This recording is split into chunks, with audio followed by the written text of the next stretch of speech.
Salam marketing Kristus. Saudara pengusaha, para karyawan yang dikasihi Tuhan, kali ini kita akan masuk ke dalam topik yang berbeda, yaitu judulnya adalah bisnis dan hidup yang terbelit hutang.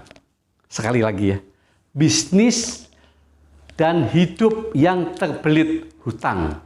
Kita tahu yang namanya kita berusaha, yang namanya kita hidup, terkadang kita mengalami hutang.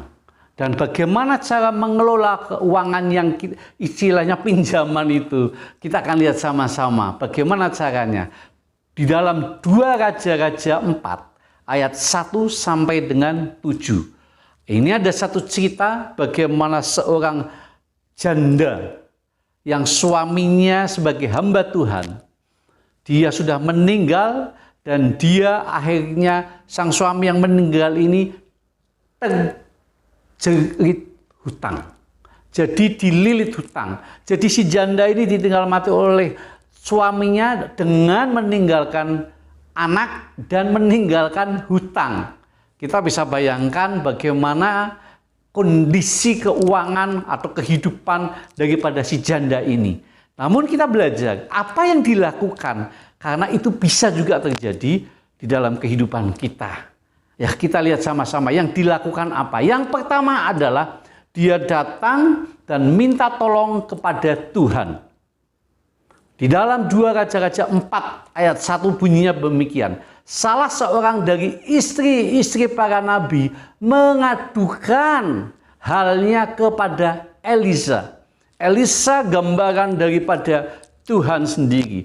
Dia waktu itu sebagai nabi besar dan janda ini datang mengadu permasalahan, bercerita kepada Nabi Elisa. Saudara, kehidupan kita bisa up and down. Manakala kita mengalami satu problem di dalam kehidupan, dalam keuangan ataupun dalam segala permasalahan hidup, biasakanlah saudara mengadu atau curhat atau bercerita kepada Tuhan. Karena Dia yang menjamin hidup kita.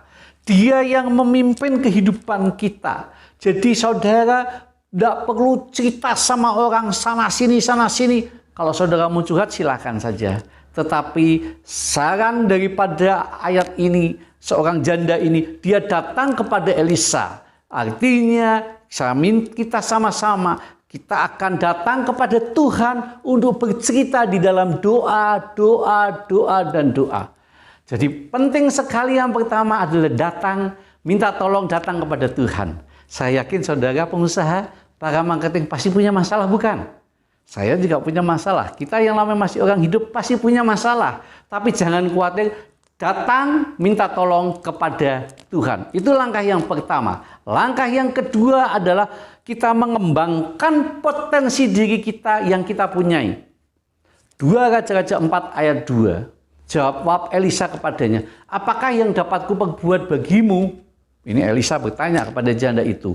Beritahukanlah kepadaku apa-apa yang kamu punya di rumah. Elisa bertanya kepada janda itu dan janda itu menjawab.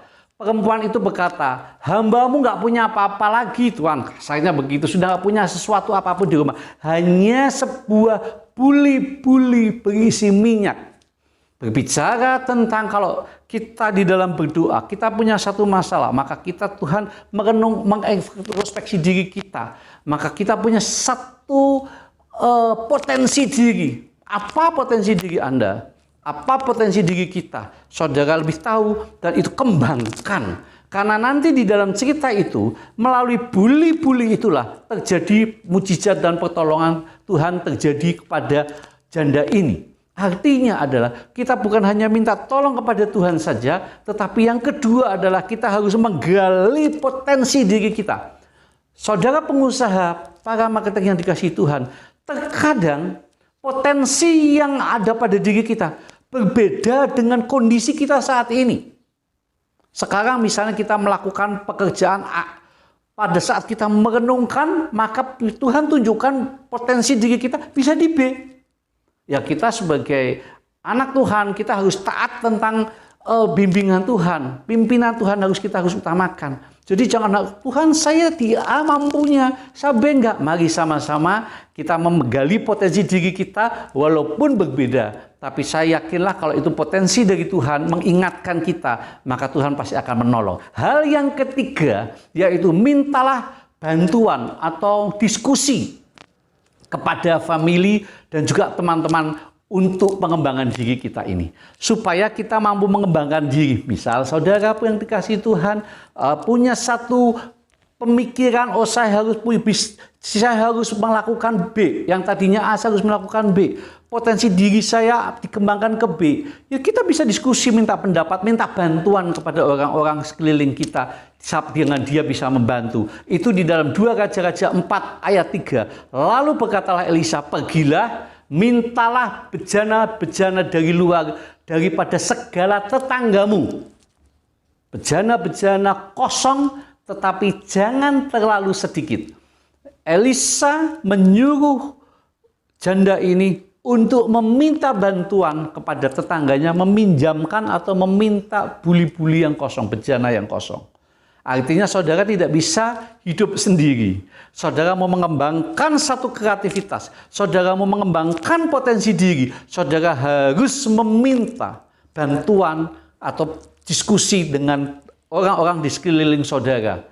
Dengan itu maka mereka bisa membantu, maka potensi diri saudara akan muncul dan akan berkembang menjadi hal yang baik.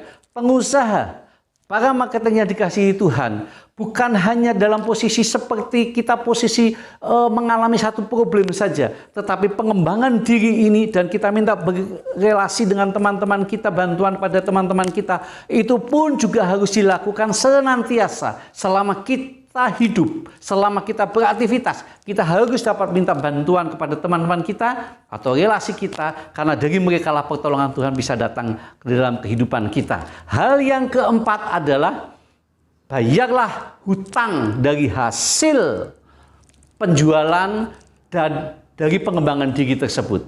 Saudara, yang keempat tadi, pada saat saudara selesai mampu mengembangkan diri dan menghasilkan profit, maka saudara harus membayar utang saudara. Kemudian pergilah perempuan itu memberitahukan kepada abdi Allah, dan orang ini berkata, pergilah, jualah minyak itu, bayarlah hutangmu, dan hiduplah dari lebihnya engkau serta anak-anakmu. Elisa menyuruh janda ini untuk menjual minyak hasil dari mujizat yang tadi sudah dijelaskan, dan akhirnya dikatakan bahwa dibayarlah hutang. Banyak anak-anak Tuhan yang setelah mempunyai uang lupa dengan hutangnya. Saya berharap tema hari ini mengingatkan saudara dan saya, yang namanya saudara berhutang harus tetap bayar. Kalau saudara nggak bayar, itu saudara bukan anak Tuhan. Anak Tuhan yang baik harus membayar hutang saudara. Dan hiduplah, jangan berfoya-foya, hiduplah dari sisanya.